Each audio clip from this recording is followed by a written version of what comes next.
So, hello and a very good evening, all of you.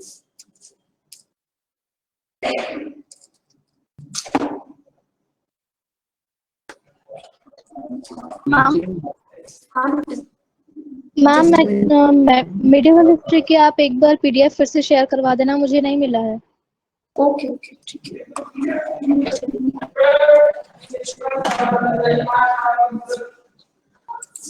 Okay, I will share. Is there any more doubt? So we have already covered up to Khilji dynasty, yeah, right? So is there any doubt regarding that? Is there any doubt what we have already covered? Is there any doubt regarding that? Ashabdi, Bhupesh, Manas. So, ma'am, pranam, Bhupesh.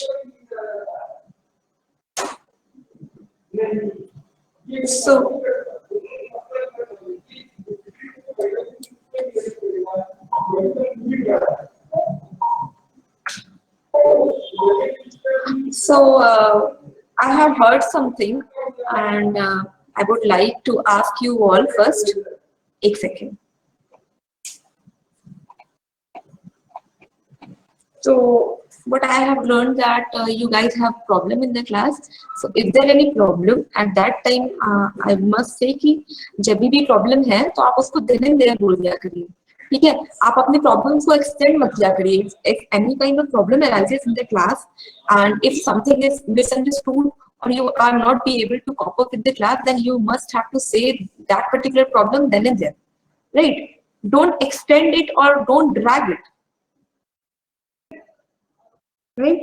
So what I have got to know, what I have come to know that you guys are thinking that we are continuing something in the class which is far more detailed or which is far more in a deep way what we are covering in the class, right? So if you guys thinking, if you guys are thinking same thing, then it is better to then and there tell me. मतलब अगर आप then and there मेरे से बोल देते कि what you are telling it is something very very deep and we do not need this much of information and we are just okay with those things, so I can cope up.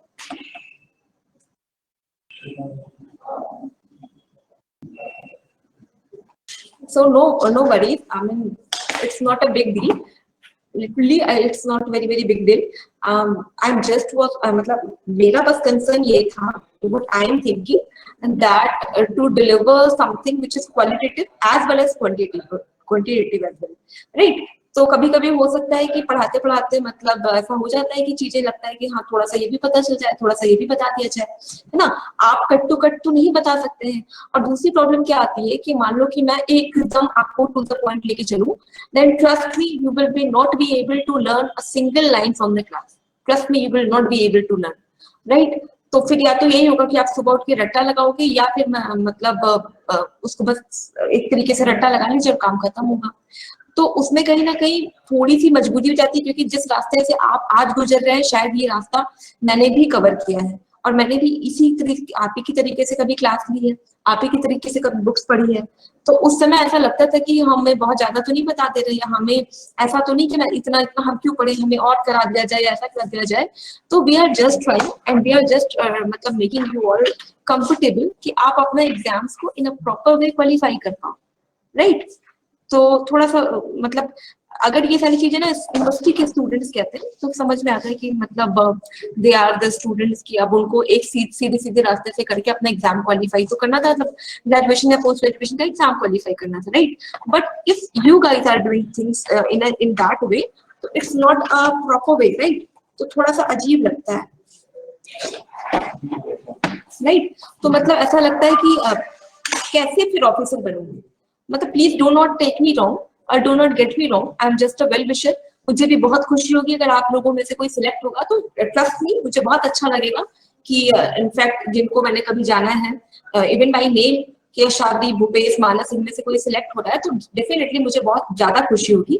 लेकिन फिर मुझे ये लगता है ये कैसे officer बनने वाली तो ये अप्रोच नहीं लगती है कि अगर आपको प्रॉब्लम हो रही है आप अपनी खड़े होके मतलब नॉट इन दैट वे, आप देन एंड देयर अगर कोई अपनी प्रॉब्लम भी नहीं बोल सकता तो पूरे डिस्ट्रिक्ट को पूरे डिपार्टमेंट को क्या ही हेड करेगा।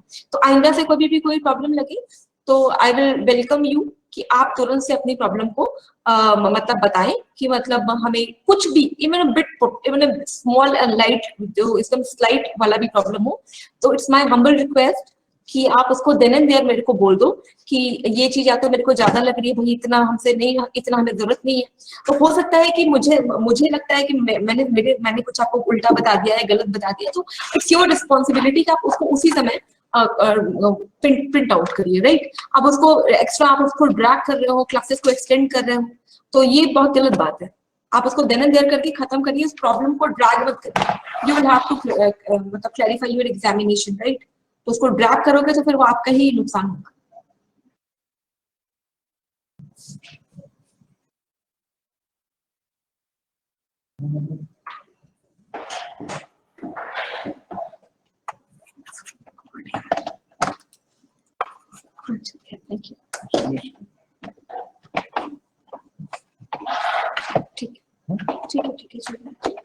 So, is there any doubt regarding previous lecture? What we have already covered. Is there any doubt? Then you can ask. Then afterwards we will move forward.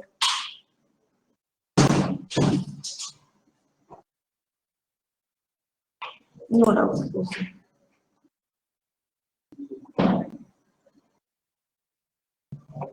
So we have already covered up to I guess Khilji dynasty, है ना। Khilji dynasty तक कर लिया था, आज से Tughlaq dynasty शुरू कर ली थी, right. Am I right? Yes, ma'am. Tughlaq भी मोहम्मद बिन तुगलक तक हो गया था, जुआना तक। Yes, ma'am. वो जौना खान, न जुआना, जौना Khan,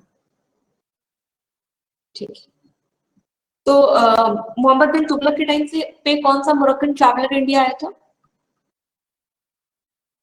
ma'am Ibn Battuta. Ibn Battuta. What was the name of that book which Ibn Battuta has written?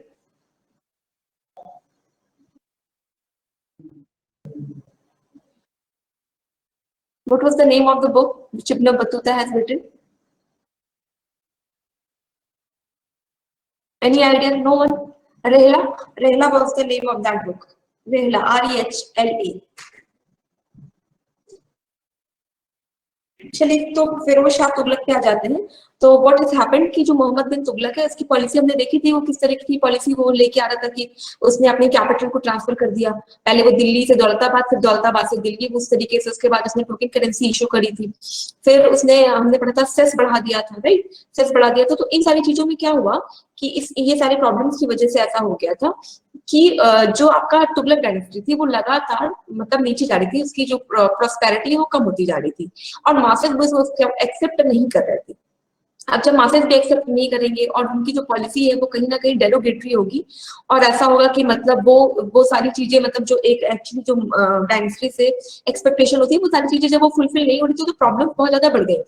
ऐसे में जब मोहम्मद बिन तुगलक की डेथ होती है, मोहम्मद बिन तुगलक की जब डेथ हो जाती है, तो फिरोज शाह तुगलक उसको रिप्लेस करते हैं। और मोहम्मद बिन तुगलक को हिस्टोरियंस बोलते हैं कि आज राजा को प्रजा से और प्रजा को राजा से मुक्ति मिल गई, यानी कि जो किंग है उसको मासेस से, और मासेस को ऐसे किंग से फ्री करना हो गया, बचना हो गया, ठीक। अब यहाँ पे आते हैं जो है फिरोज शाह तुगलक। फिरोज शाह तुगलक को एक ऐसी डायनेस्टी मिली थी, मतलब एक ऐसा सिंहासन मिला था, एक ऐसा थ्रोन मिला था कि जो कहीं ना कहीं पहले से डेट में है। अब पहले तो मतलब कोई पहले से गड्ढे में, अब तो पहले गड्ढे के तो वो ऊपर आए, अब गड्ढे के ऊपर आएगा तब जाके तो फिर वो कुछ बना पाएगा, राइट। तो फिरोज शाह तुगलक को कहीं ना कहीं जो मोहम्मद बिन तुगलक की पॉलिसीज थी, जिसकी वजह से कुछ प्रॉब्लम्स आ गई थी, उन प्रॉब्लम्स को पहले सॉर्ट आउट करना था, उसके बाद जाके फिर वो कुछ अलग से रिफॉर्म कर पाता, राइट। तो फिर इन सारी सिचुएशंस में क्या होता है, जस्ट मिनट इसको ठीक कर दें। तो अब जैसे वो आता है तो उसको देखो क्या क्या चैलेंजेस थे। पहला चैलेंज तो ये था कि जो एग्रीकल्चर है, एग्रीकल्चर में टैक्सेस बहुत ज्यादा है, तो लोग उसकी लिए रिपोर्ट कर रहे थे कि इतना टैक्स तो हम नहीं दे पाएंगे। दूसरा क्या है कि जब, गुड इवनिंग था क्या, तो जब जो है प्रॉब्लम इस तरीके से हो रही थी कि जो लोग हैं, अब जब सरकार के पास पैसा नहीं होता तो बताइए क्या होता है कि जब गवर्नमेंट के पास प्रॉपर पैसे नहीं होते तो वो एम्प्लॉयमेंट नहीं निकालती, क्योंकि उसके पास इतने पैसे ही नहीं कि वो सबको सैलरी दे पाए। फिर इस सिचुएशन में क्या हुआ कि बहुत ज्यादा अनएम्प्लॉयमेंट भी बढ़ गया था, तो लोग जो है एम्प्लॉयमेंट रहे थे, लोग कहते थे लैंड रेवेन्यू कम करो। तो इन सारी सिचुएशन में तो जब आपका फिरोज शाह तुगलक आता है, वो क्या करता है कि सबसे पहले उसने एग्रीकल्चर को रिफॉर्म करने के लिए काम करना शुरू किया। तो उसने बहुत सारे कैनाल्स बनाए। अभी कैनाल्स क्या होते हैं, कैनाल का मतलब क्या होता है कि जो वाटर सोर्स होता है रिवर से लेके आपके जो लैंड है, मतलब जो फार्मलैंड है वहां तक वाटर को पहुंचाना होता है, उसको कहते हैं कैनाल डेवलपमेंट। ठीक, तो इसने बहुत ही मतलब कि जो स्पेसिफिक कैनाल्स थे उनका ये इसने डेवलपमेंट किया था। तो कौन कौन सी कैनाल थे? एक तो था यमुना से हिसार, दूसरा था सतलज से घग्गर, फिर घग्गर से फिरोजाबाद, और ये आते हैं क्वेश्चन कि कहाँ कहाँ से कौन कौन सा जो कैनाल्स बनाया था, और मांडवी और सिरमौर और हांसी टू हरियाणा। तो इतने जो है इसने कंस्ट्रक्शन कराए थे किसके? कैनाल्स के। दूसरा चीज क्या था कि अनएम्प्लॉयमेंट रेट क्योंकि बहुत ज्यादा बढ़ गया था। अब जब अनएम्प्लॉयमेंट रेट इतना ज्यादा बढ़ गया था तो उसने क्या किया, उसने बनाया दीवानी खैरात। अभी दीवानी खैरात क्या होता है, जैसे आपका साइट थी ना sarkariJobFind.com, सेम वे दीवानी खैरात जैसा एक मतलब उसने पोर्टल बनाया। अब इस दीवानी खैरात में क्या होगा कि जिसको भी एम्प्लॉयमेंट की जरूरत होगी वो इस दीवानी खैरात में जाएगा और वो ये पता कर लेगा कि कहाँ कहाँ पे जॉब अपॉर्चुनिटीज है जिसकी वजह से मेरे को जॉब मिल जाए। और दीवाने बंदगान बनाया गया था। दीवानी बंदगान इज फॉर द स्लेव्स, क्योंकि हमने आपको बताया था कि खाने पीने, कपड़े और हॉर्स की ट्रेडिंग के अलावा लोगों को भी एक मतलब बेचा जाता था, और ये जो लोगों को बेचा जाता था तो हम कहते थे ट्रेडिंग ऑफ स्लेव्स, राइट। तो this is trading of slaves. तो ये जो इसके लिए इसने बनाया दीवाने बंदगान, जहां पे जो स्लेव्स की ट्रेडिंग है वो सारी चीजें डील करी जाती थी। अब इसके अलावा इसने क्या किया कि इसने 4 नए टाउन्स बनाए। कौन कौन से? फिरोजाबाद, फतेहाबाद, जौनपुर और हिसार। ये जो है इसने जौनपुर बेसिकली जो ये बना था मतलब जो जौनपुर टाउन था वो इसने अपने भाई जौना खान कौन था? मोहम्मद बिन तुगलक। तो मोहम्मद बिन तुगलक की मेमोरी में बनाया था इसने जौनपुर, इसलिए इसका मतलब जौना खान की मेमोरी में बनाया था, इसलिए इसको जौनपुर कहते हैं। अब इसके अलावा क्या हुआ था कि जो हमने पढ़ा था कुतुब मीनार के बारे में, तो बताइए कुतुब मीनार की का फाउंडिंग स्टोन किसने रखा था? कुतुब मीनार बनवाने की शुरुआत किसने की थी? ऐबक ने। वेरी गुड, ऐबक ने करी थी, कुतुबुद्दीन ऐबक ने।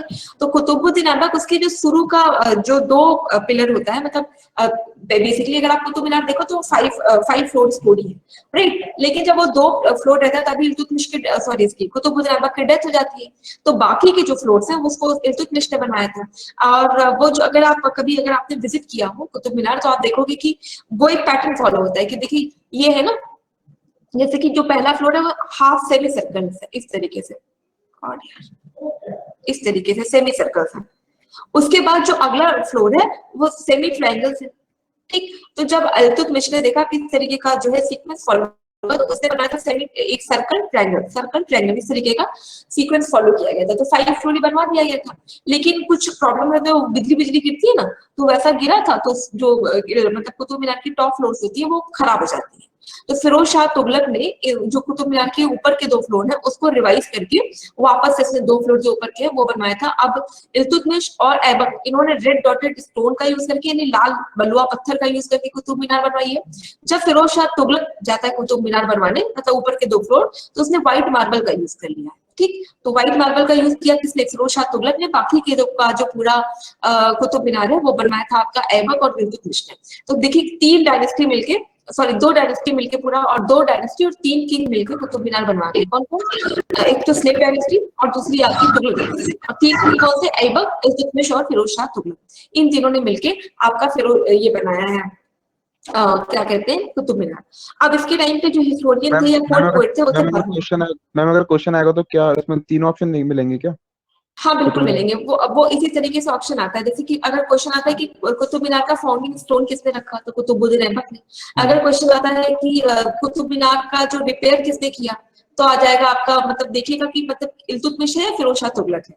तो अगर रिपेयर आएगा तो रिपेयर आपका फिरोज शाह तुगलक ने किया है। कुतुब मीनार जो बची हुई थी उसको बाकी किसने बनवाया तो इल्तुतमिश ने बनवाया, ठीक। रेड डॉटेड स्टोन किसने यूज किया? इल्तुतमिश और ऐबक ने। संगमरमर यानी व्हाइट मार्बल का यूज किसने किया? तो व्हाइट मार्बल का यूज किया आपके फिरोज शाह तुगलक ने, ठीक है। अब इनका जो कोर्ट पोएट था वो था बर्नी। बर्नी ने इनके बारे में बर्नी ने इसके बारे में बताया, इनका हिस्टोरिकल कोर्ट था, और इसने जो है 2 बुक लिखी है, तारीखे फिरोजा शाही और फतवाए जहांदारी। तो इन दोनों मतलब वही हमने पढ़ा था ना कि इंस्क्रिप्शंस, लिटरेचर और इन सारी चीजों को पढ़ के आपको हिस्ट्री के बारे में पता चलता है। तो ये दोनों बुक को ही पढ़ के हमें हिस्ट्री के बारे में पता चलता है, ठीक। अब फिर जो है फिरोज शाह तुगलक के बाद क्या हुआ तुगलक डायनेस्टी का? तो अब फिरोज शाह तुगलक ने तो देखिए कुछ ना कुछ करके अपना जुगाड़बाजी करके थोड़े दिन तो खिसका लिया तुगलक डायनेस्टी को, लेकिन कर्ज इतना ज्यादा था, पैसे की शॉर्टेज इनके पास इतनी ज्यादा थी कि ये डायनेस्टी बहुत लंबे समय तक सरवाइव कर ही नहीं सकती थी।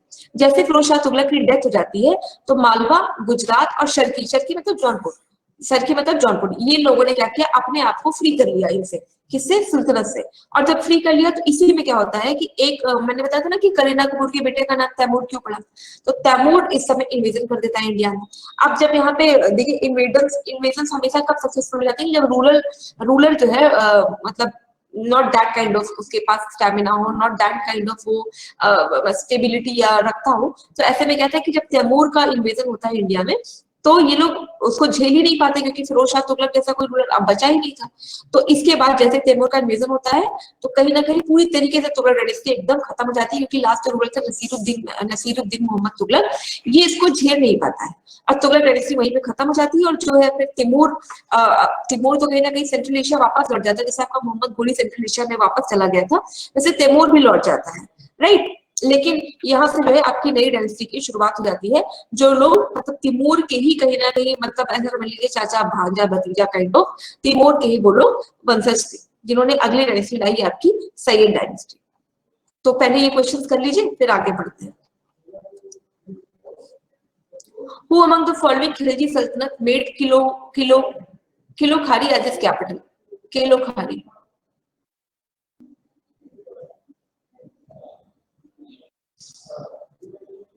बताइए। मैम अलाउद्दीन खिलजी है क्या? Right, Alauddin Khilji.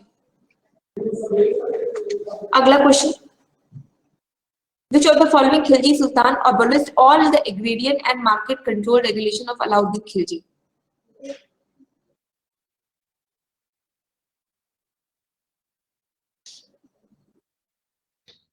Ma'am B. तुक्का लगा रहे? मैम नहीं पता, ये तो नहीं पता, मैम जरा गूगल खिलजी अभी हमने शायद नहीं पढ़ा। जरा गूगल करिए।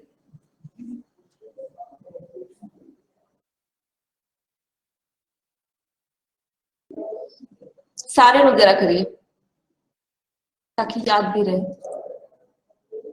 तुगलक क्यों होगा, हम यहाँ पे पूछ रहे हैं which of the following Khilji सल्तनत, खिलजी डायनेस्टी का कौन सा रूलर था?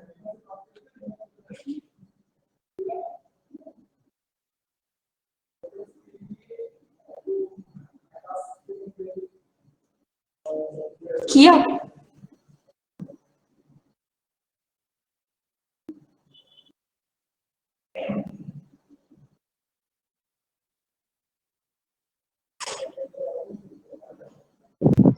मैम अलाउद्दीन खिलजी ने तो रिफॉर्म्स एंड ऑल लाए थे, रेगुलेशंस एंड ऑल, उनके बाद का तो देखिए ऐसे इसको ऐसे करेंगे, इस क्वेश्चन को हमने ये सारे जो क्वेश्चन आते हैं थोड़ा सा हमें कंफ्यूज करने के लिए आते हैं। हमने क्या पढ़ा, अलाउद्दीन खिलजी की जब डेथ हो जाती है तो उसका बेटा बनता है, इतना पढ़ा था ना, किसका बेटा बनता है, कौन, मुबारक खिलजी, पढ़ा था कि नहीं कल, है ना। तो अब ये वाला जो रूलर इसका नाम कहीं पढ़ा, मलिक फिरोज। ये सारे नाम हमें इसलिए दिए जाते हैं ताकि थोड़ा सा कंफ्यूजन है, लगता है कि मलिक फिरोज तो नहीं कोई किंग बन गया था, तो ये तो बना नहीं था ही नहीं। फिर उसके बाद मोहम्मद बिन बख्तियार खिलजी, ऐसा भी हमने कोई नाम पढ़ा है खिलजी डायनेस्टी में, मोहम्मद बिन बख्तियार खिलजी कोई नहीं है। जलालुद्दीन फिरोज शाह, ये फिरोज शाह तुगलक का नाम है और यहाँ पे पूछ रहा है किसको, खिलजी डायनेस्टी को। मोस्ट प्रोबेबल आंसर क्या होगा, मुबारक खिलजी, क्योंकि बना ही कौन था, यही अपने पापा की जो पॉलिसी है उसको रिप्लेस करेगा। क्वेश्चन पढ़िए ना, कौन सा खिलजी सल्तनत ये कर रहा है, फिर से पढ़िए question, which of the following Khilji सल्तनत अबॉलिश्ड ऑल द एग्रीगेट। तो खिलजी सल्तनत पूछा तो तुगलक तो आंसर हो ही नहीं सकता, तो जब तुगलक हो नहीं सकता तो इसको तो आप इरेज कर लीजिए। मलिक फिरोज जैसा कोई रूलर तो था ही नहीं, ना ये होगा ना ये होगा, ये इस नाम का कोई रूलर खिलजी डायनेस्टी में नहीं था, ऑब्वियसली ये क्या नहीं हो जाएगा। आप समझ में आया कैसे करेंगे, समझ में आया? Yes ma'am. ये सारे क्वेश्चन इसलिए आपको प्रैक्टिस में करा दे रहे हैं ताकि अगर आपको एग्जाम में पोस्ट, कभी कभी होता है कि हमें सारे क्वेश्चंस आ रहे हैं, कभी कभी ऐसा होता है कि सामने पेपर ऐसा सेट कर दिया गया कि हमें लगता है हमें कुछ भी नहीं आ रहा है और शुरू के 4-5 क्वेश्चन ऐसे जाएंगे तो आपका जो कहीं ना कहीं वो है ना कॉन्फिडेंस, वो एकदम शेक कर जाएगा कि अरे अब क्या मेरा पेपर नहीं सॉल्व होगा। लेकिन ऐसे में आपकी जो टेक्निक सॉल्व आउट करती है वो है how to eliminate the option, तो आपको ये पता होना चाहिए कि कौन सा ऑप्शन हमें एलिमिनेट मतलब कौन सा ऑप्शन तो बिल्कुल नहीं होगा, उसको एलिमिनेट कर दीजिए, फिर आपको आप इजीली कर पाओगे। वैसे भी अभी तो देखिए ना, आप लोगों के ऑनलाइन एग्जाम होते हैं तो कुछ लोगों के पेपर बहुत इजी आ जाते हैं, कुछ लोगों के ऐसे होते हैं कि बिल्कुल ऊपर से बाउंस कर रहा है ना। तो ऐसे में अगर हमें ऑप्शन एलिमिनेशन पता हो तो हम इजीली जो है क्वेश्चन को टैकल कर सकते हैं। ये वाला बताइए, who introduce the policy of dog and चेहरा इन मिलिट्री? अलाउद्दीन खिलजी सी। अलाउद्दीन खिलजी, ये तो सबको पता होगा ना ऑलमोस्ट। ये बताइए, विच सुल्तान of Delhi Saltanat fix the land revenue at half of the produce on the basis of paimaish in the Doab?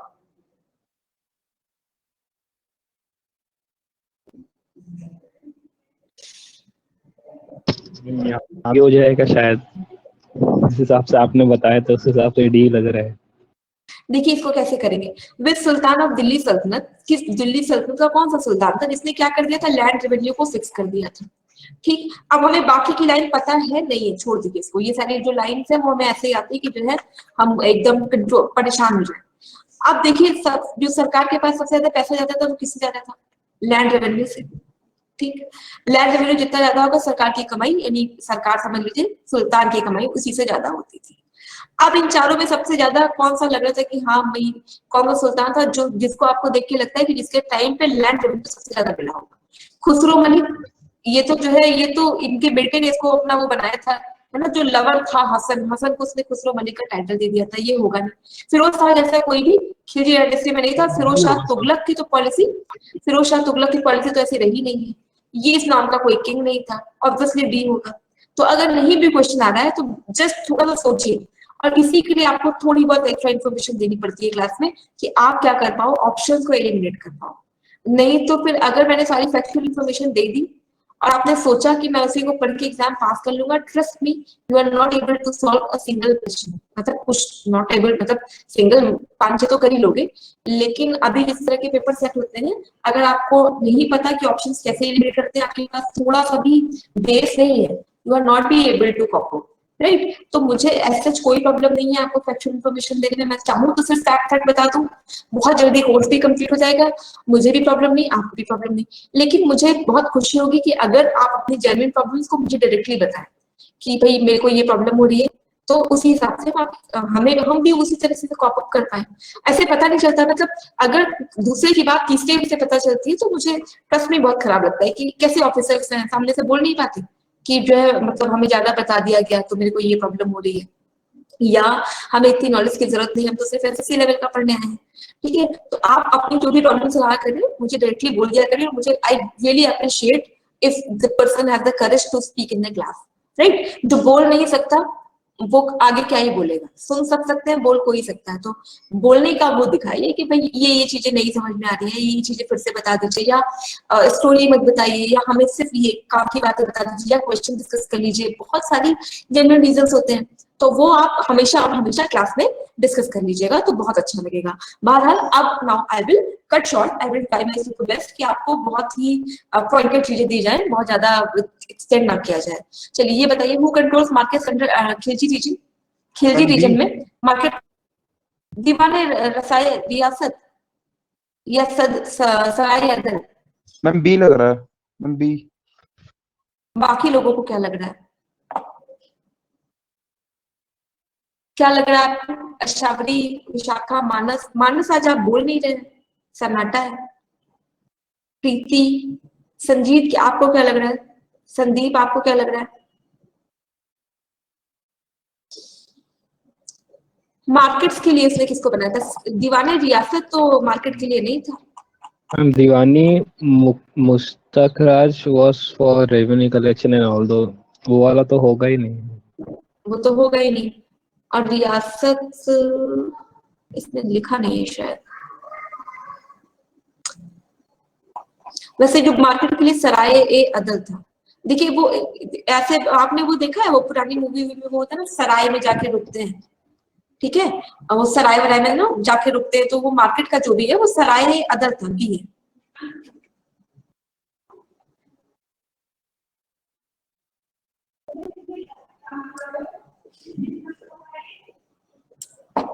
ठीक, बी होगा इसका। अब सैयद डायनेस्टी पे आ जाते हैं।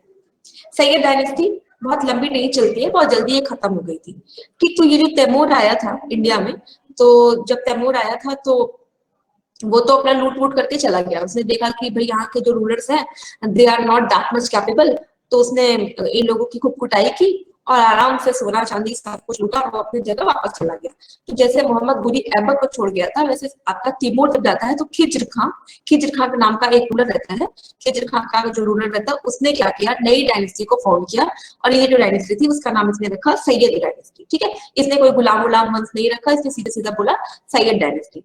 राइट, अभी जो सैयद डायनेस्टी इन्होंने बोला कि अब देखिए हमेशा क्या होता है कि जब भी लोगों को अपने रूल को स्टैब्लिश करना होता है तो लोग धर्म का सहारा ले लेते हैं। तो अगर किसी को डराना सबसे ज्यादा आसान कब होता है, जब आप उसको धर्म से जोड़ दीजिए, रिलीजन से जोड़ दीजिए। If you attach something to the religion that it is very very easy for you to make a thread among the masses. जैसे कि मान लीजिए राम का मंदिर को लेके मैं थ्रेड दिखाने, तो हम बोलेंगे, मतलब जो हम नहीं, जो लोग पॉलिटिक्स में जाते हैं वो क्या बोलते हैं कि आप अपने घरों में सो रहे हैं और बेचारे हमारे राम भगवान टेंट में बैठे हैं। तो हिंदू होने के नाते क्या हमारा इतना भी दूर नहीं है, इतना भी हमारी ड्यूटी नहीं है कि हम अपने राम के लिए मंदिर बनवा सके। तो जब ये सारी चीजें होती, तो अब देखिए जब सबके पास सब कुछ खत्म हो जाता है तो भी एक होप बचती है कि भगवान तो हमारे साथ है ना। मान लीजिए कि किसी का घर चला गया, सब कुछ चला गया, फिर भी आदमी जीता किस लिए कि एक ना एक दिन भगवान राम हमारी बात सुनेंगे। तो जब राम पे संकट आता देखता है कि मतलब भाई हम तो प्रॉब्लम्स में थे और जिसका हमें सहारा था वो भी प्रॉब्लम में है, तो हमारी जो कलेक्टिव कॉन्शियसनेस है वो बढ़ जाती है। इसी तरीके से मुस्लिम्स के साथ भी यही चीजें होती है।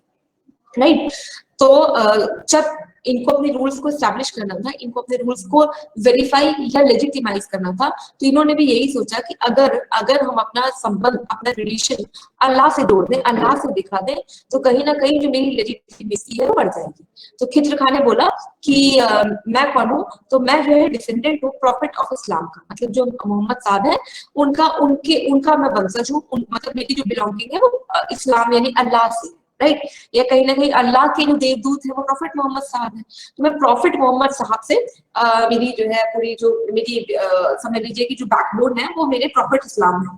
तो अब जैसा इसने ये बोला, जैसे इसने बोला कि मेरी बैकिंग तो प्रॉफिट इस्लाम की, तो इसकी जो एक्सेप्टेंस हो गई वो इंडिया के मासेस में हो गई। अब ये भी दिल्ली सल्तनत का फिर एक जो है वेरीफाई या लेजिटिमाइज किंग बन के निकलता है, या सुल्तान बन के निकलता है। अब इसने क्या किया, इसने तो तिमूर को इन्वेजन में बहुत हेल्प किया। तो तैमूर ने क्या बोला कि तुम चलो, पहले तो तैमूर ने बोला कि तुम गवर्नर होगे कहाँ के, लाहौर के और मुल्तान के। लाहौर और मुल्तान का इसको गवर्नर बना देता है और मतलब 3 जगह देता है, लाहौर, मुल्तान और दीपालपुर। लाहौर, मुल्तान और दीपालपुर 3 जगह का ये गवर्नर बन जाता है। उसके बाद क्या होता है, फिर जो है खिज्र खान ने, जब आपने उंगली पकड़ना सिखा दिया, किसी को बैठने की जगह दे दो तो वो लेटने की जगह तो अपने आप बना लेता है।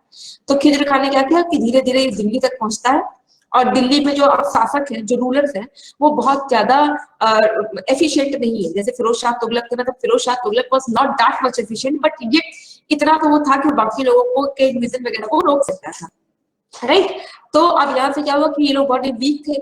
ठीक है, अब जो है इसने क्या किया कि इसने एक तो जो है आराम से उन लोगों को गया पीटा पाटा और जो है दिल्ली तक अपनी जो सत्ता है वो बना ली। दिल्ली तक का जो ये रूलर है वो ये बन जाता है। लेकिन अब जैसे कि आपका कुतुबुद्दीन ऐबक एक स्लेव था, सेम में जो आपके ये सैयद है, ये भी यानी खिज्र का, ये भी कहीं ना कहीं स्लेव है किसका, तैमूर का। तो इसने भी खुद को किंग नहीं बोला, इसने भी बोला कि I am not a king, I am a रैयत आला। ठीक है, तो मैं ऐसे जो किंग नहीं बोला था खुद को, एक टाइटल होल्ड किया था, इस टाइटल को बोलते हैं रैयत आला। उसके बाद फिर जब ये किंग मतलब ये हट जाते हैं, खिज्र खां की डेथ हो जाती है, तो उसको इसके 3 बच्चे आते हैं, मुबारक शाह का बेटा मोहम्मद शाह का बेटा अलाउद्दीन अलाम शाह, और सारे के सारे इनकैपेबल लीडर्स रहते हैं। कहते कि जब हमारे पास घर में बहुत सारा पैसा होता है ना, तो मतलब मोस्ट ऑफ द टाइम क्या होता है कि जो आने वाली जनरेशन है बहुत लेथार्जिक हो जाती है, वो उतना ज्यादा काम करने में उसको मजा नहीं आती, उसको लगता है कि सब चीजें तो हमें पहले से मिल रही हैं। तो जब हमारे पास चीजें नहीं होती, जब कहीं ना कहीं शॉर्टेज होती है, तो शॉर्टेज का एक सबसे अच्छी बात क्या होती है कि जब भी हमारे पास शॉर्टेज होती है तो शॉर्टेज एम्बिशन को बढ़ा देती है। अगर आज आपके पास ऐसी जॉब हो कि आपको गूगल जॉब दे रहा है, आपको अमेजॉन जॉब दे रहा है, तो आप एसएससी की तैयारी करोगे? कभी नहीं करोगे। अब अलग बात है कि आपके अंदर वो देश सेवा का जुनून हो, तो फिर तो कुछ कह ही नहीं सकते, देश की सेवा करनी है। लेकिन अगर हमारे पास सारी चीजें सेल्फ सफिशिएंट हम होंगे तो हम कभी भी जो है अच्छा रूल नहीं दे पाएंगे। वही चीज ये था कि पहले से ही दिल्ली सल्तनत के पास पैसे बहुत थे, इवन मोहम्मद बिन तुगलक ने इतने बर्बाद किए, फिर भी पैसे तो आ ही गए, लैंड पर भी बहुत मिल जाता।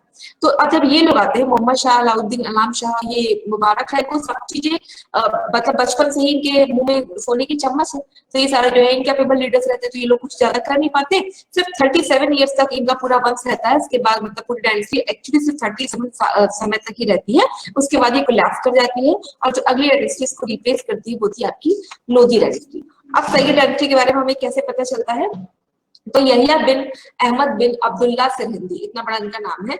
तो वैसे सिर्फ अब्दुल्ला सरहिंदी करके इनका नाम आता है, पूरा नाम जनरली एग्जाम में नहीं देते हैं।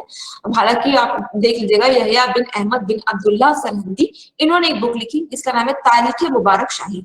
और इस तारीख मुबारक शाही में इस जो है आपको महमूद टू मोहम्मद शाह जितने भी हैं सारे डायनेस्टी के बारे में, मतलब सारे जितने भी इनके रूलर हैं उसके बारे में हमें पता चल जाता है। तो सैयद डायनेस्टी का जो सोर्स है, लिटरेरी सोर्स है, वो क्या है, यहिया बिन अहमद बिन अब्दुल्ला सरहिंदी की जो बुक है तारीख मुबारक शाही, उसके थ्रू पता चलता है।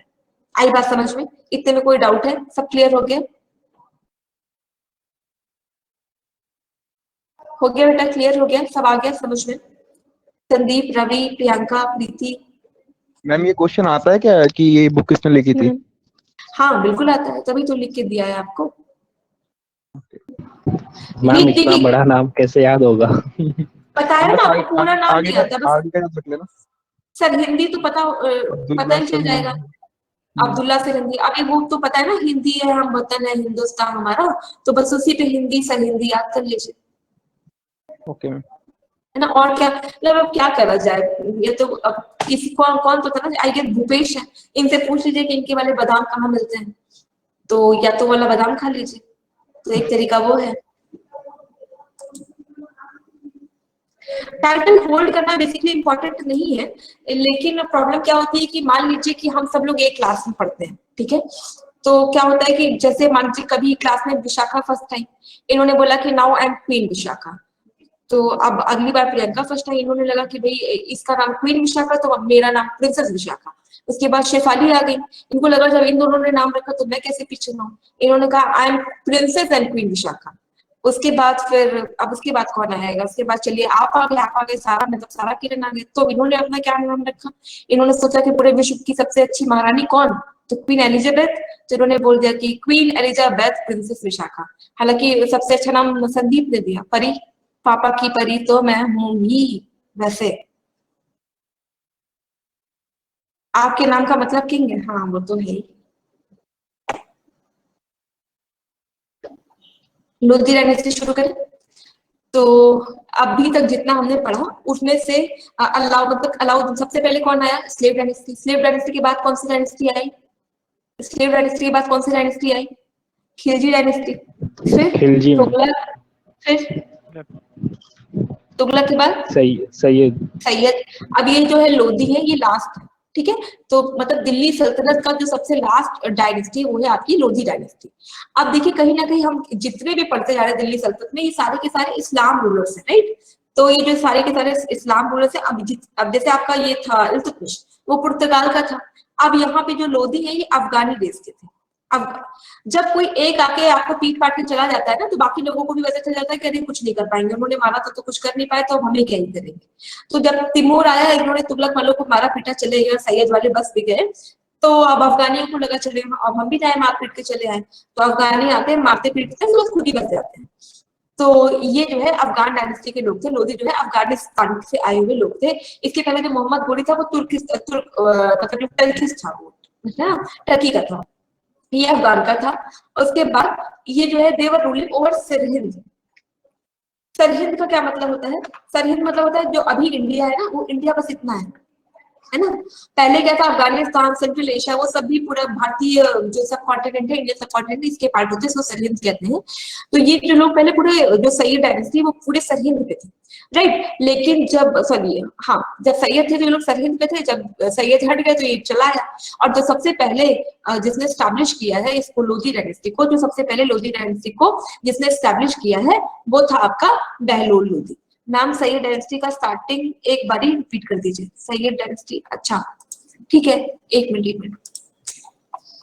सैयद डायनेस्टी के बारे में कुछ ऐसा नहीं है। सैयद डायनेस्टी के बारे में ये है कि फिरोज शाह तुगलक के टाइम पे आता है तिमूर, ठीक है।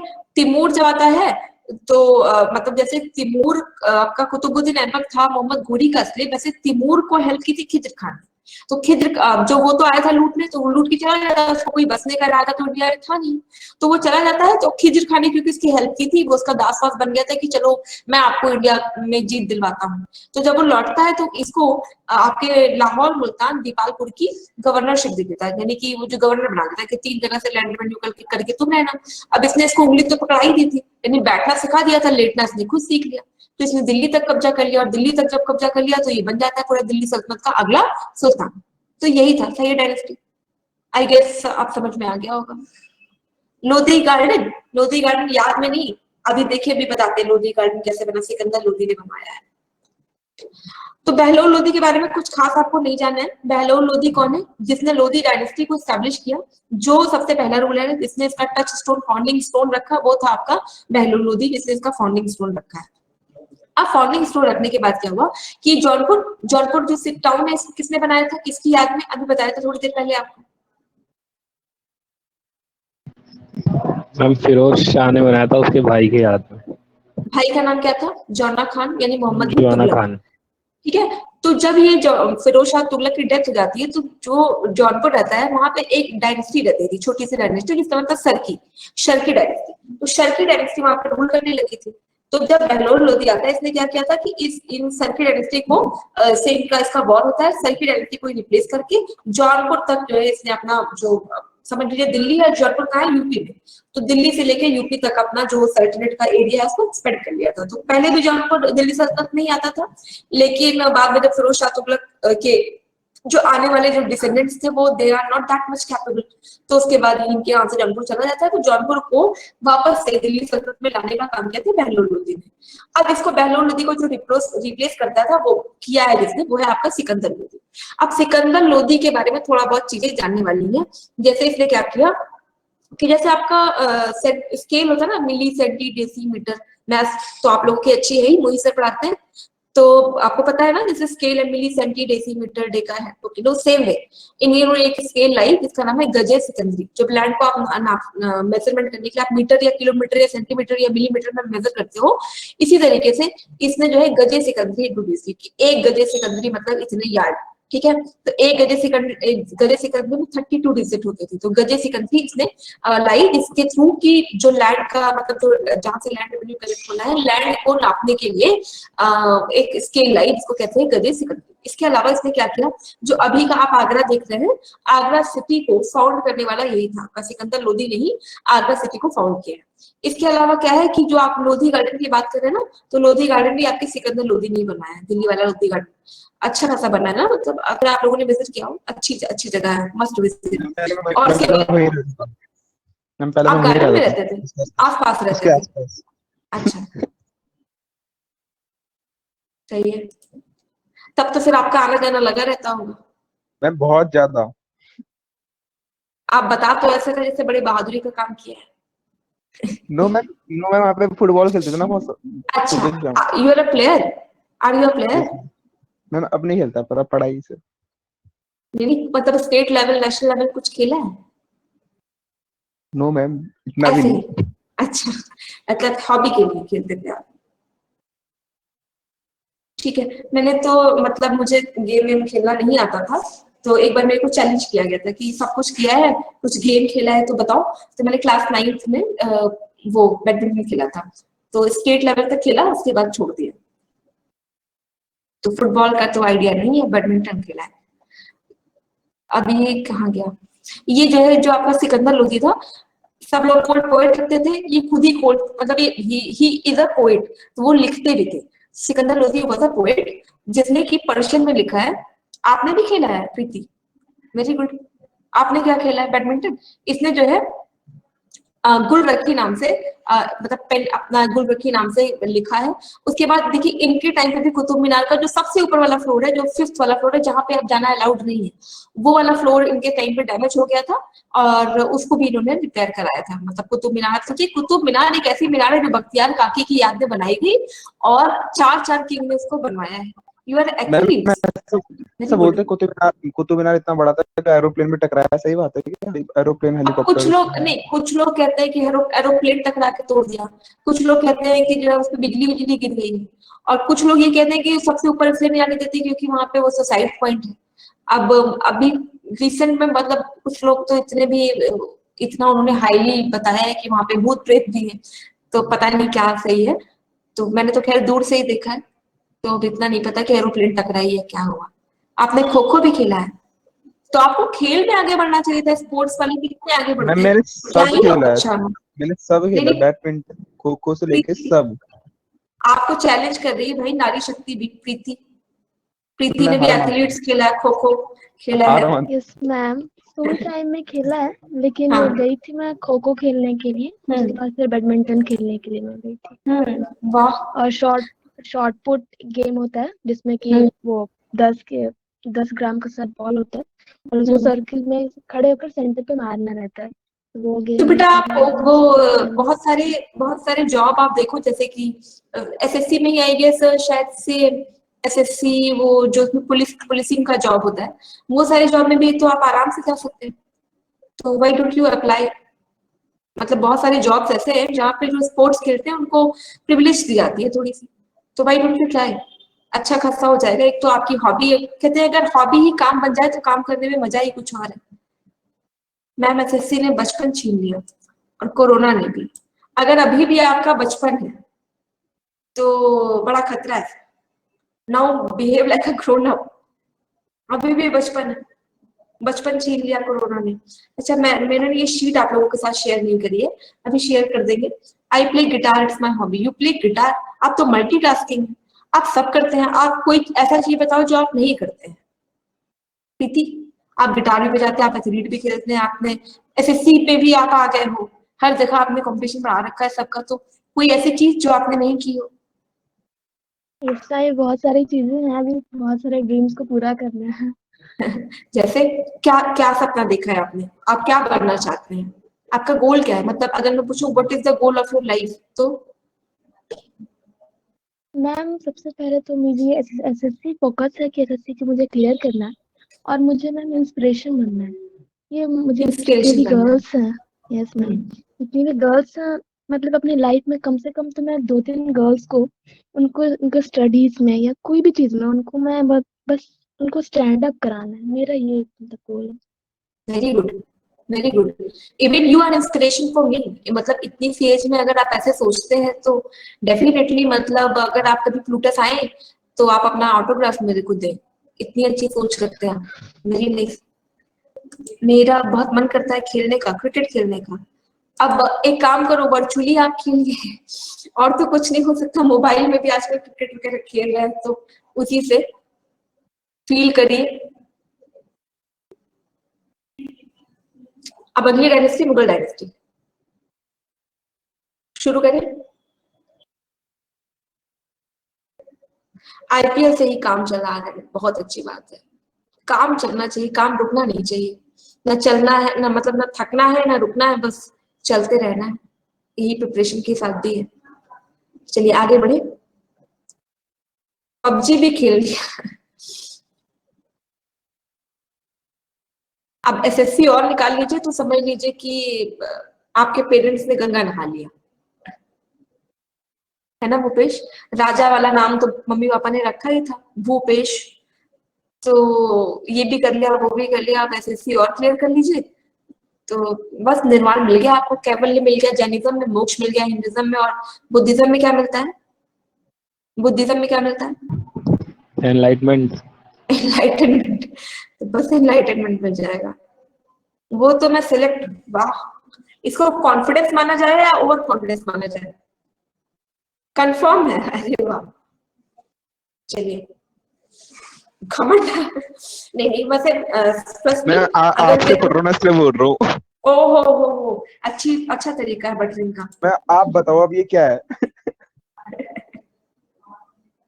नहीं देखो, एक होता है ना कि मतलब एक लाइन है टेडेक्स करके, अगर आप लोगों ने कभी सुना है, नेट पे यूट्यूब पे देखा हो तो टेडेक्स टॉक होती है, टेड टॉक्स होती है, ठीक है, टेड टॉक्स होती है, यस इसमें मैम। लोग टेडेक्स पे बताते हैं।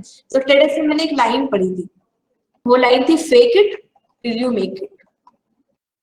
जब तक आप मतलब एक तो ये है कि आप अपना वाई क्लियर कर लो कि आपको बनना क्या है, और जिस दिन ये समझ में आ गया कि भाई मुझे ये बनना है, तब तक उठते बैठते चलते फिरते अगर आप वैसे एक्ट करने लगेंगे तो कोई रोक नहीं सकता। वो शाहरुख खान का कोई डायलॉग है ना कि पूरी कायनात आपको उससे मिलाने की साजिश वाजिश करने लगती है, तो वैसा कुछ होने लगता है। तो जब तक कि आप वहां तक पहुंच नहीं जाएगी तब तक आप उसको फेक करना शुरू कर दीजिए। अब इसका मतलब ये भी नहीं है कि अब होटल में जा रहे हैं तो 100 रुपए का खाना 500 और उसको 400 का आप टिप दे के आ रहे कि मैं तो ऑफिसर हूँ। नहीं, नॉट लाइक दैट वे। मतलब कि you will have to feel, अगर आप डिसीजन ले रहे हैं, इवन आप क्लास में बोल रहे हैं, आप अपने दोस्तों से बात कर रहे हैं, घर में बात कर रहे हैं, तो एक वैसे ही बात करिए जैसे एक रिस्पॉन्सिबल ऑफिसर को करना चाहिए।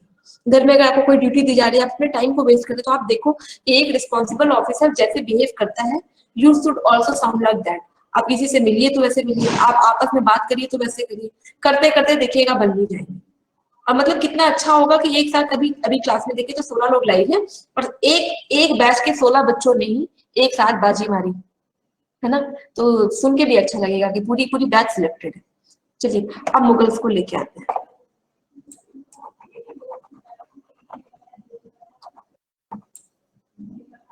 शांत हो गए आप लोग? मुगल पढ़े? दिल्ली सल्तनत तक समझ में आ गया? यस तो दिल्ली सल्तनत का एक क्विक रिकैप कर लीजिए। क्या क्या बेटा कुछ कहा? तो दिल्ली सल्तनत के पहले जितने भी रूलर्स थे वो सब लोग मुगल आ गए, बस बस आ गए। तो दिल्ली सल्तनत के पहले जब तक हमने पढ़ा तो कहीं ना कहीं हिंदुइज्म डोमिनेटिंग था। हिंदुइज्म खत्म होता है, दिल्ली सल्तनत सेंट्रलाइज पावर थी जिसने पावर को अपने पास लिया ताकि इस्लाम की जो सत्ता है वो इंडिया में स्थापित हो सके। यहाँ जितने भी लोग हमने पढ़े सबके सब कहीं ना कहीं इस्लाम रूलर्स रहे हैं, इनको कलेक्टिवली हम जो है दिल्ली सल्तनत कहते हैं। अब जरा लाइन से लगाइए क्योंकि क्रोनोलॉजिकल वे में आता है कि सबसे पहले कौन था। तो दिल्ली सल्तनत की पहले डायनेस्टी कौन? शुरू हो जाइए। दिल्ली सल्तनत की पहली डायनेस्टी कौन सी? Slave dynasty, very good. उसके स्लेव बाद डायनेस्टी, फिर खिलजी, फिर हाँ तुगलक, फिर सैयद, फिर लोधी। फिर लोधी। सबको याद हो गया सारा? शिफाली, रवि,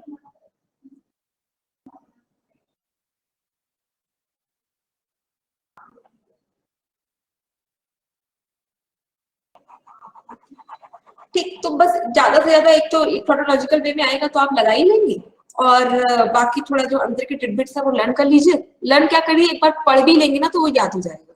और बाकी ऑप्शन एलिमिनेट करने की कोशिश क्या करिए क्वेश्चंस में, कि ऑप्शंस को एलिमिनेट करने की आदत डालिए कुछ दिनों में, फिर वो आप आराम से कर लेंगे। ठीक है, तो एक चीज के लिए तो मैं सॉरी बोल दूं कि मैं जो है ज्यादा कट शॉर्ट करके नहीं पढ़ा सकती, क्योंकि फिर वो मुझे अंदर से अच्छा नहीं लगता, मुझे लगता है कि चीजें बताई ही नहीं। तो जिसको ज्यादा लगता है वो बाद में मेरे को बता दीजिएगा, या वो अपने थोड़ी देर के लिए कान बंद कर ले, तो फिर मैं तो भाई वैसे ही पढ़ा सकती हूँ। ज्यादा से ज्यादा मुझे लगता है कि मैक्सिमम चीजें आपको बता दी जाए ताकि आप एग्जाम को क्वालिफाई करें। ठीक, तो now we are starting with Mughals. Ma'am आप जैसे पढ़ा रहे हो नॉर्मली वैसे ही पढ़ाओ ma'am. The problem is like I mean मैंने जो इंटरप्रेट किया है उस हिसाब से कि जिस हिसाब से जो कि लास्ट 5 to 6 के क्वेश्चन देखे रहेंगे ना, जो भी स्टूडेंट से कंप्लेंट किए रहेंगे या फिर उनका राय दिए रहेंगे, लास्ट 5 to 6 से क्वेश्चन देखेंगे, देन मीन्स हर एक हिस्ट्री ज्योग्राफी एक एक क्वेश्चन तो आते ही है सर। और मैम 2 मार्क कितना मायने रखता है वो जो सीरियसली देता है उसको पता होगा, तो वो देख के शायद एक्चुअली स्टूडेंट व्हाट बोलते आई हैव रहेंगे। लर्नड, मुझे मोहित सर आपको मैथ्स लेते हैं ना, तो मोहित सर से पता चली बात कि सर ने बताया कि थोड़ा सा डिटेल हो जाता है, उनको उतनी जरूरत नहीं है। बट मैं आपको ट्रस्ट में एक बात आपको बताऊं कि वही दो नंबर से ही आप बाहर होते हैं और वही दो नंबर आपको सिलेक्ट कराता है। तो मतलब कोशिश ये होनी चाहिए कि अगर 10 की चीजें पूछ जाते हैं तो हम 15 के तैयार कर लें। और स्टोरी बताने के पीछे कोई और रीजन नहीं होता है कि आपको अधिक से अधिक बताते रह जाइए, इससे मुझे ज्यादा प्रॉफिट हो जाएगा कि मैंने 10 आपको पूछा गया था, मैंने 20 बताया। बता दिया। बस बात ये होती है कि जब हमें थोड़ा सा एक्स्ट्रा आने लगता है ना, तो हम ऑप्शंस को एलिमिनेट कर पाते हैं। थोड़ा सा ऑप्शन, अब सारे क्वेश्चन में 25 क्वेश्चन आएंगे, जरूरी नहीं है कि सबको सब कुछ आता रहे, फिर भी अगर हमें थोड़ी सी बैकग्राउंड स्टोरी पता होगी ना, तो ऑप्शंस को आप एलिमिनेट कर पाओगे। और जिस रास्ते से आप जा रहे हैं वही सारे रास्ते मैंने भी देखे, वही सारी चीजें मैंने भी फेस करी हैं, तो इसलिए आई कैन को रिलेट विद यू कि कहाँ पे प्रॉब्लम्स आती हैं। ठीक है, तो अगर जिस जिसको लग रहा है कि ज्यादा हो रहा है, तो थोड़ी देर के लिए आप अपने थोड़ा सा सब्र करें, और जिस जिसको लग रहा है सही है, इससे हम लोग पढ़ते चलते हैं। ठीक है, आप पूछे। एक बात पूछनी थी, ये सब तो थे तो मुस्लिम ही, वाई फिर इनमें भी डिवाइडेड था कुछ? बिल्कुल डिवीजन रहा है, तुर्की के मुसलमान, अफगानिस्तान के मुसलमान, तो पर्शियन मुस्लिम, तो ये सारा डिवीजन रहता है, राइट। तो आगे पढ़ते हैं बाबर की तरफ। ये बाबर कहाँ का था? बाबर था आपका अफगानिस्तान का। अभी मैं आपको कट शॉर्ट स्टोरी बता दूं कि क्या हुआ था। कि जो लोधी डायनेस्टी का लास्ट रूलर था वो था इसका इब्राहिम लोधी। हमने राजपूत के बारे में पहले बात की थी, आपको राणा साहब वो सब जो पृथ्वीराज चौहान और ये सब राजपूत थे ना। तो इसी में क्या होता है कि जो आपके महाराणा प्रताप है, महाराणा प्रताप कहाँ के राजा थे? चित्तौड़ के, और उन्हीं के जो फोर फादर थे उनका नाम था राणा सांगा। ठीक, तो राणा सांगा और जो इब्राहिम लोधी का जो रिलेटिव था, जो उसका भाई था, उसका नाम था दौलत खान लोधी। तो हमेशा देखिए इंडिया के साथ प्रॉब्लम क्या रही है, इंडिया के साथ एक ही प्रॉब्लम रही है, जिसको कहते हैं ना घर को आग लग गई घर ही के चिराग से। अगर घर में आग लगी है तो घर में जलने वाली जो कैंडल है उसी से घर में आग लगी है। तो सेम इंडिया में हुआ है कि अगर जो बहुत सारे रूलर्स आए इन्होंने हमें डिफीट किया है, तो इसके पीछे रिस्पॉन्सिबल कौन? हमेशा और हमेशा देखिएगा, रिस्पॉन्सिबल हमेशा इंडियंस ही रहे हैं। बाबर जो है एक एम्बिशियस पर्सन था, लेकिन अफगानिस्तान का था, और अफगानिस्तान में इसको सक्सेस नहीं मिल रही थी। ठीक, तो ये वहां पे कुछ नहीं बन पा रहा था। तो ऐसे में क्या होता है कि वो तो बस मौका देख रहा था कि कुछ मुझे मौका मिल जाए तो मैं कुछ कर लूं। ठीक, तो ऐसे में क्या होता है कि जो आपका ये दौलत खान लोधी था और राणा सांगा और दौलत खान लोधी ने बाबर को बोला कि भाई आप इंडिया आ जाइए और आप इंडिया आके इब्राहिम लोधी को डिफीट कर दो। ठीक, और बदले में जितना लूटना है लूट लो, हमें बस तुम रूलर बना देना। ठीक, अब इन्हें क्या पता था कि लूटने नहीं आएगा और इंडिया आके बस जाएगा।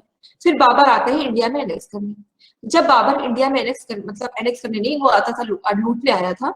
तो जब आता है इंडिया में, उसकी पहली बैटल होती है किससे? इब्राहिम लोधी के साथ। और इस बैटल में जो आपका दौलत खान लोधी था और राणा सांगा वो राजपूत, मेवाड़ का जो राजपूत था वो, और दौलत खान लोधी, इन दोनों ने हेल्प कर दी बाबर। ठीक, अब जब बाबर को घर के ही लोग हेल्प करेंगे, उसको खुद ही बताएंगे कि इसको कैसे मारो क्या करो, तो ऐसे में जो बैटल हुई थी उस बैटल का नाम था पानीपत।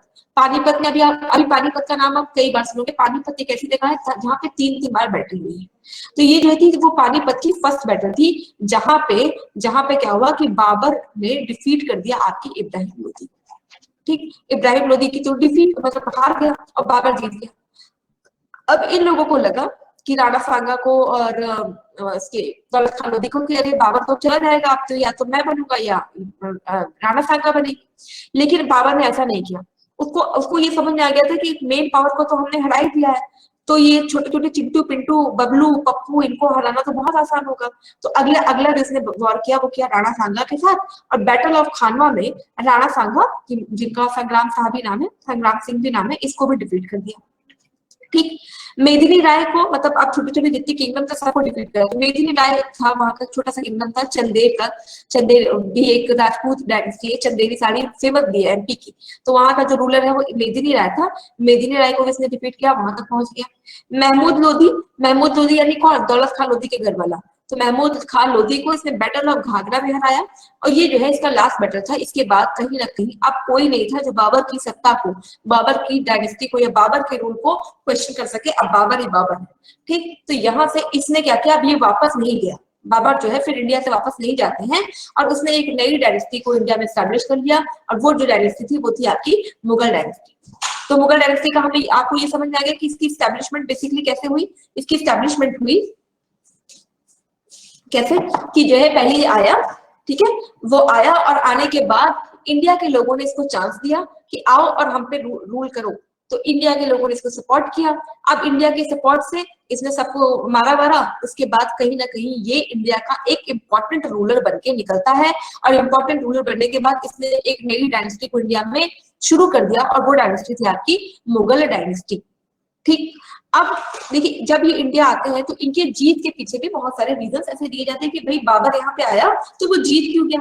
वो उसने जीत देखी किससे किससे ली है, उसने राजपूतों को हराया। और राजपूतों के बारे में कहा जाता है कि राजपूत लोग कहते थे कि आज भी तुम्हारे खून में खून नहीं खौला तो खून नहीं पानी होगा। तो राजपूतों का तो हमेशा से ऐसा सिंबल रहा है। तो राजपूत जब देखिए, जो अभी हम लोग बात कर रहे थे ना कि जब तक आप बन ना जाइए तब तक आप उसको फेक करिए। जैसा जिस चीज को आप ज्यादा मतलब जो थॉट आप मल्टीपल टाइम लेके चलेंगे, अगर आप कहते हैं कि मैं एसएससी पास कर लूंगा तो भी, और अगर आप कहते हैं कि देखो शायद मैं एसएससी पास कर ले जाऊं तो भी, और अगर आप कहते हैं कि भाई ये मेरे से नहीं होगा, तीनों ही कंडीशन में आपकी ही बात सही होने वाली है। ये डिपेंड करता है कि आप अपने बारे में कैसा सोचते हैं, वैसा ही चीजें आपके साथ होने लगती है। तो इसी में क्या था कि जो राजपूत जो रूलर्स थे, अगर आप उनको मतलब डिटेल में पढ़िए तो राजपूत रूलर्स का हमेशा से स्लोगन रहा है कि जो है हम लड़ते लड़ते मर जाएंगे, लड़ते लड़ते मरेंगे, वीर भूमि में वीर गति को प्राप्त होंगे। लेकिन जो बाबर है, ये जो मुगल्स है, इन्होंने कहा था कि हर हाल में जीत, कुछ भी हो, कल बल छल, बाई हुक और बाई क्रूक, हमारा एक ही मोटो है कि हमें जीत मतलब जीत। तो यही होता है कि राजपूत लोग लड़ते लड़ते मर गए, और जो बाबर है इसने तो कहा था जीत मतलब जीत। इनका कोई रूल नहीं, इनका कोई नियम नहीं, इनको पीठ पीछे से भी मारना होगा तो ये मारेंगे। दूसरी चीज कहती है कि जो आपके राजपूत रूलर्स थे वो तो तलवार से लड़ रहे थे, और बाबर ने इंट्रोड्यूस किया गन पाउडर। गन पाउडर समझते हैं, बारूद को कहते हैं। तो अब एक बारूद डालते थे और पूरा का पूरा इतना दूर दूर तक लोग साफ। ठीक, तो इसने गन पाउडर यूज किया, इसने तोप का यूज किया। और जो राजपूत रूलर है वो हाथी से चलते थे, हाथी धीरे धीरे डगर डगर धीरे धीरे धीरे कुट कुट कुट चल रहा था, और ये आए थे घोड़े से। घोड़ा जो है बहुत तेज मतलब चल सकता है, बहुत जल्दी जल्दी तक दूर तक जा सकता है। तो ये सारे जो रीजन है उसकी वजह से जो बाबर है उसने क्या किया, आराम से इन लोगों को डिफीट कर दिया। और वो तो अवसर ही देख रहा था, एक अपॉर्चुनिटी ढूंढ रहा था कि मेरे को कोई अपॉर्चुनिटी मिल जाए। तो वो अपॉर्चुनिटी बिल्कुल इंडियंस, हम लोग तो है ही इतने दयालु कि हम तो सबको अपॉर्चुनिटी देते हैं कि बस आओ तो हमें जीत लो। तो बस इसने जीत लिया। इसने डिक्लेयर किया था, जो नारा दिया था वो था जिहाद। जिहाद का नारा हमने आपको बताया था कि मतलब जो लोग अल्लाह को नहीं मानते उनको भी अल्लाह का मैसेज पहुंचाना ही कहीं ना कहीं जिहाद का जो नारा है, मतलब जो करप्टेड वे है वो जिहाद ही है ये। इसके बाद इसने जो है टाइटल होल्ड किया था गाजी का। तो गाजी का टाइटल किसने होल्ड किया, आपके बाबर ने। और कब होल्ड किया, जब खानवा के वॉर में इसने इसको राणा सांगा को डिफीट किया था, तब इसने गाजी का टाइटल होल्ड किया था। इनका कोई कोर्ट पोएट नहीं था, इसने ऑटोबायोग्राफी लिखी है जिसका नाम है तुजो के बाबरी। तुजो के बाबरी नाम की एक ऑटोबायोग्राफी लिखी है। उसके बाद फिर लाहौर में, पहले तो लाहौर भी इंडिया का ही पार्ट था, लाहौर कौन है, तो ये पाकिस्तान में इस समय लाहौर है। तो लाहौर में इसकी डेथ हो जाती है। और उसके बाद आराम बाग आगरा में है, आराम लाहौर से इसको आराम बाग लाया जाता है, और आराम बाग में अब ये हमेशा के लिए आराम कर रहे हैं। ठीक, इसने कुछ भी मतलब अगर आप जब हम मुगल पढ़ रहे हैं तो मुगलों के बारे में आप देखेंगे कि मुगलों ने बहुत सारे कंस्ट्रक्शंस कराए हैं, लेकिन बाबर के पास इतना टाइम नहीं बचता है कि वो कुछ भी कंस्ट्रक्शन करा पाए, क्योंकि वो सिर्फ और सिर्फ 4 साल तक ही रूलर रहता है। इन 4 सालों में उसने एक ही चीज का कंस्ट्रक्शन कराया, वो है काबुली बाग मस्जिद। काबुली बाग मस्जिद, इसके अलावा जो है अफगानिस्तान में है काबुली बाग मस्जिद, और कोई भी जो है कंस्ट्रक्शन बाबर के टाइम में हम देखने को हमें नहीं मिलता है। ठीक, तो ये कौन है, ये है मुगल डायनेस्टी का पहला रूलर जिसने मुगल डायनेस्टी को इंडिया में स्टैब्लिश किया है। मुगल डायनेस्टी को स्टैब्लिश करने के बाद इसने गन पाउडर का यूज किया, इसने हॉर्सेस का यूज किया। इन सब के यूज के बाद इसने देखिए छोटी छोटी बहुत सारी बैटल्स किए, और राणा सांगा और इब्राहिम लोदी सॉरी दौलत खान लोदी की हेल्प से इसने इंडिया में जो आपका इब्राहिम लोदी था उसको डिफीट किया, और डिफीट करने के बाद मुगल डायनेस्टी इंडिया में स्टैब्लिश की। कितना क्लियर हुआ, याद रहेगा। Ma'am Rana Sanga and the other one was who? Rana Sanga था आपका मेवाड़ का राजा। जो आप महाराणा प्रताप का नाम सुनते हैं ना, तो महाराणा प्रताप के ही फोर फादर है राणा सांगा। और ये जो दूसरा है आपका दौलत खान लोधी, ये इब्राहिम लोधी का ही भाई रहता है, जिसको लगता है कि इब्राहिम लोधी मर जाए तो मैं राजा बन जाऊं। देखिए कितनी मतलब चीजें देखिए कि या तो मतलब जैसे अगर एसएससी की बात करें, और एसएससी की बात करें तो इस तरीके से या तो भाई मैं कंपटीशन पास कर लूं, या मैं एक काम करूं जितने भी लोग कॉम्पिटिटर हैं उनको हम किल कर दे तो हम रहेंगे। यानी रेस में जीतने का एक तरीका तो ये है कि आप तेज दौड़ने के लिए अपने पैरों को मजबूत कर लीजिए, या जितने लोग पीछे और आगे दौड़ रहे हैं उनको किल कर दो, तो अकेले जब दौड़ रहे हैं तो हम राजा रहेंगे। उसके बाद क्या होगा फिर, उसके बाद कुछ नहीं हुआ, फिर उसने जो है मतलब इब्राहिम लोदी, दौलत खान लोदी को जीत लेता है। इन लोगों को लगा था बाबर वापस चला जाएगा, बाबर वापस लौटता ही नहीं है। इसने भाई को भी किल कर दिया, दौलत खान लोदी को भी किल कर दिया। राणा सांगा के जो मतलब राणा सांगा को भी डिफीट किया था। देखिए राणा सांगा को डिफीट किया था बैटल ऑफ खानवा में। इसके अलावा छोटे छोटे जो और राजा थे जिसको ये लगा कि अब ये लोग मेरे खिलाफ ना बोल दें, उनको भी किल कर दिया। अब इंडिया में कोई नहीं, इसने तो अपनी बहादुरी के बल पे सबको किल किया। और उसके बाद मुगल डायनेस्टी की कहीं ना कहीं, फिर मुगल डायनेस्टी को इंडिया में एस्टैब्लिश कर दिया। ब्रदर ऑफ लोधी, इसको भी किल किया था। मतलब दौलत खान लोधी अपनी मौत मर गया था, उनके घर का ही था महमूद लोधी। महमूद लोधी को उसने बैटल ऑफ घाघरा में डिफीट कर दिया था। अब क्लियर हुआ, याद रहेगा। रवि, संदीप, संजीत, सुशील,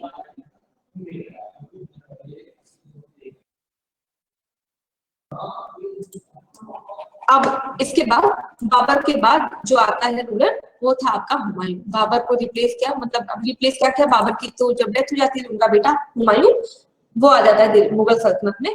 अब हुमायूं के बारे में जब आप पढ़ेंगे तो आपको लगेगा कि अब ये कैसा रूलर था। हाउ डिड, अरे उसकी मतलब एज हो गई थी, एज हो गई तो किसी ने मारा वारा नहीं था, अपनी मौत से उसकी डेथ हुई थी। ठीक, सबको सब थोड़ी मारेंगे। तो अब आ जाती बारी हुमायूं की। हुमायूं के टाइम पे आप देखेंगे कि हुमायूं के ही टाइम पे आपका शेर शाह सूरी आ जाएगा, जिसने हुमायूं को डिफीट कर दिया था। ठीक, तो शेर शाह सूरी पढ़ेंगे थोड़ा सा बीच में, सूरी डायनेस्टी के बाद फिर आपका मुगल डायनेस्टी। अगला जो आपका लेक्चर होगा कब होगा, कल है ना लेक्चर आपका लास्ट। कल लेक्चर, आज कौन सा दिन है, वेडनेसडे। हाँ तो कल है, आपका मुगल डायनेस्टी खत्म हो जाएगा। मतलब नहीं भी होगा तो आधा तो हो जाएगा। आज थोड़ा टाइम चला गया बातें करने में। कल आपको क्वेश्चन की शीट दे देंगे, क्वेश्चन की शीट डिस्कस कर लेते हैं। मेडिवल इंडिया की पहले जो क्वेश्चन शीट है, ये जो क्वेश्चन है उन्हीं के हैं। तो कल आपको क्वेश्चन शीट मतलब दोपहर में दे देंगे।